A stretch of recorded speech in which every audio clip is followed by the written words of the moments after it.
নমস্কাৰ, মই আছিলো বিনয় কাশ্যপ। বন্ধুসকল, বহুত কুৱেশ্যন আহে যে সন্তান ৰিলেটেড। মোৰ তাত ক্লায়েণ্ট আহিলে সোধে যে মোৰতো মেডিকেলিও মই ফিট, মোৰ হাজবেণ্ডো ফিট, ময়ো ফিট, কিন্তু আমাৰ সন্তান হোৱা নাই। বোলে আমি যেতিয়া সোধো যে বিয়া পাতে কিমান বছৰ হ'ল, বোলে কিছুমানে কয় 5 বছৰ, 6 বছৰ, 8 বছৰ, 10 বছৰ হৈ গ'ল, কিন্তু মেডিকেলি দে আৰ ফিট, কিন্তু তেওঁলোকৰ সন্তান নহয়। সেইটো কি কাৰণে নহয়, আহক আমি এষ্ট্ৰলজি যিটো পাৰ্পাছ আছে তাৰ পৰা বুজিব চেষ্টা কৰোঁ যে এষ্ট্ৰলজিকেলি কি কয় ইয়াতে সন্তান কিয় নহয়। ঠিক আছে, আমাৰ টপিকটো হ'ব সন্তান। চাওক, এষ্ট্ৰলজি জানিব হলে প্ৰথমতে আমি প্ৰথম চাৰ্টখন আমি ল'ব লাগিব। সাপোজ যিকোনো এখন চাৰ্ট আমি ললো, ইয়াতে আমি সাধাৰণতে কি হয়, টেক্সট বিলাকতো সেই কথা লিখা আছে, কিন্তু আমি যেতিয়া বহুত কুণ্ডলী এপ্লাই কৰিলো, এপ্লিকেশ্যন কৰিলো, তেতিয়া ইয়াৰ অলপ কাহিনীটো বেলেগ ধৰণৰ হয়। আমি প্ৰথমতে কি চাব লাগিব যে ফাৰ্ষ্টটো হ'ল কি কুণ্ডলী এখনৰ সাপোজ লগ্ন বা মেষ লগ্ন হ'ব পাৰে। মেষ লগ্ন আমি প্ৰথম ল'ব লাগিব লগ্ন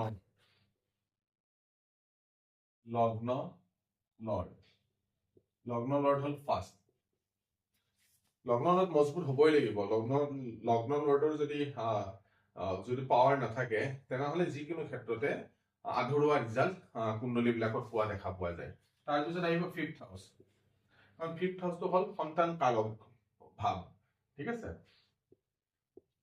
ফিফ্থ হাউচ আমি এইখিনিয়ে চাওঁ খালি। সাধাৰণতে ইন জেনেৰেল জ্যোতিষবিলাকত গ'লে লগ্ন আৰু পঞ্চম ঘৰৰ যিটো বিশ্লেষণ আছে সেইটো কৰিয়ে আমি ভাবো যে ইয়াৰ পৰা সন্তানৰ ৰিগাৰ্ডিং ৰিজাল্ট ভাল আহিব বা বেয়া আহিব। কিন্তু তাৰ ওপৰত আমি চাব লাগে পাষ্ট লাইফ কৰ্মা। সেইটো ক'ৰ পৰা আহিব? পাষ্ট লাইফ কৰ্মটো হ'ব আমি যিটো 12th হাউচ চাওঁ,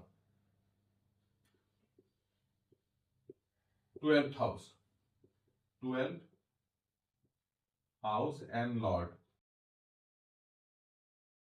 আৰু যিটো সন্তানৰ কাৰণে 5th house and 5th lord. আৰু সবতকে ডাঙৰ বস্তু হ'ল কি যে গুৰু বৃহস্পতিৰ অৱস্থান আমি চাব লাগিব 4 নম্বৰ। গুৰু বৃহস্পতি, এইকেইটা হ'ল মেইন যে সন্তান কাৰক গ্ৰহ। তাৰ মাজতো আছে কিছুমান সন্তান তিথি আছে, আমি সন্তান তিথিৰ ওপৰতো চাব লাগিব। আৰু তাৰপিছত 20 ফুট ক্ষেত্ৰ ফুট সেইবিলাকতো আছে, সেইটোৰ ওপৰত মই অলৰেডি ভিডিঅ' বনাই থৈ দিছো। কিন্তু বেছিক ভাৱে যদি আমি জানিব লাগে তেনেহ'লে আমি এই চাৰ্টখন চাই কেনেকে গম পাম। ইয়াতে মনত ৰাখিব, লগ্ন লৰ্ড পাৱাৰফুল হ'বই লাগিব। লগ্ন লৰ্ড পাৱাৰফুল হ'বই লাগিব। পাৱাৰফুল হ'বই লাগিব।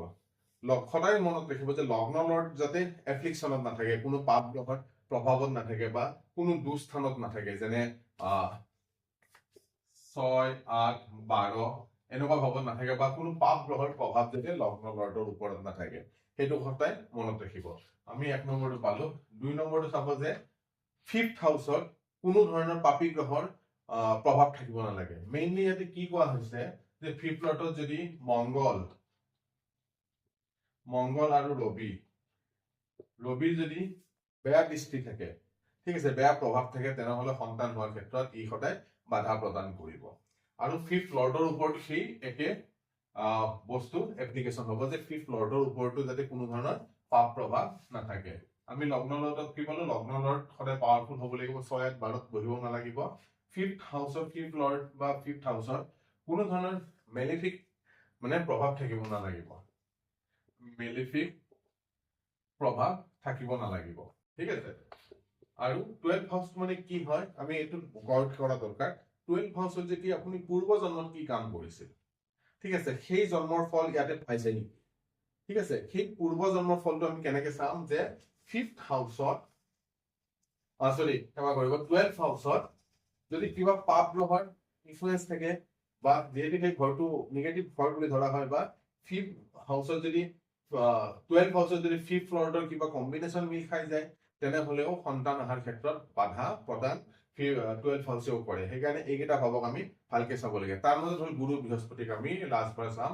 গুৰু বৃহস্পতি যদি এফ্লিকশ্যনত থাকে, গুৰু বৃহস্পতি যদি 6, 8, 12 থাকে, গুৰু বৃহস্পতি যদি নিগেটিভ ইনফ্লুৱেঞ্চত থাকে কোনো পাপী গ্ৰহৰ, বা গুৰুৰ যদি শুভ প্ৰভাৱ যদি 5th হাউচত নাথাকে, ঠিক আছে গুৰুৰ যদি শুভ প্ৰভাৱ যদি ফিফ্থ লৰ্ডৰ লগত নাথাকে তেনেহলে সন্তানৰ ক্ষেত্ৰত ইয়াতে বাধা প্ৰদান হয় আৰু বাধা আহা দেখা পোৱা যায় সেইকাৰণে মনত ৰাখিব যেতিয়া আমি এনালাইসিস কৰিম যে কুণ্ডলীখনত সন্তান হবনে নহয় আমি ফাৰ্ষ্টতে লগ্ন লৰ্ডক আমি চাবই লাগিব লগ্ন লৰ্ড ইম্পৰ্টেন্ট হয় ফিফ্থ হাউস আৰু ফিফ্থ লৰ্ড বহুত ইম্পৰ্টেন্ট হয় তাৰ মাজত 12th হাউস কাৰণ কি এই পাঁচ কৰ্ম বুজাব যোৱা জন্মত কি কৰি আহিছিল তাৰ প্ৰভাৱটো এইটো জন্মত কি পৰিছে সেইকাৰণে 12th হাউসও আমাৰ কাৰণে খুব ইম্পৰ্টেন্ট হয় তাৰপিছত গুৰু বৃহস্পতি ইয়াতে খুব ইম্পৰ্টেন্ট ৰোল প্লে কৰে সেইকাৰণে মনত ৰাখিব অকল 5th হাউস চাই যদি আমি এনালাইসিস কৰো তাৰ পৰা 100% ৰিজাল্ট কোনোদিনা নাহে তাৰ কাৰণে আমি কি চাব লাগিব লগ্নৰ লৰ্ড 5th হাউস বা 5th লৰ্ড 12th হাউস বা 12th লৰ্ড গুৰু আৰু বৃহস্পতি তাৰ ওপৰতো আছে ইয়াতে ক্ষেত্ৰফুল বুলি কয়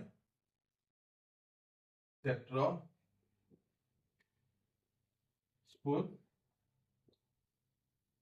3 নম্বৰ 4 নম্বৰ 20 ফুট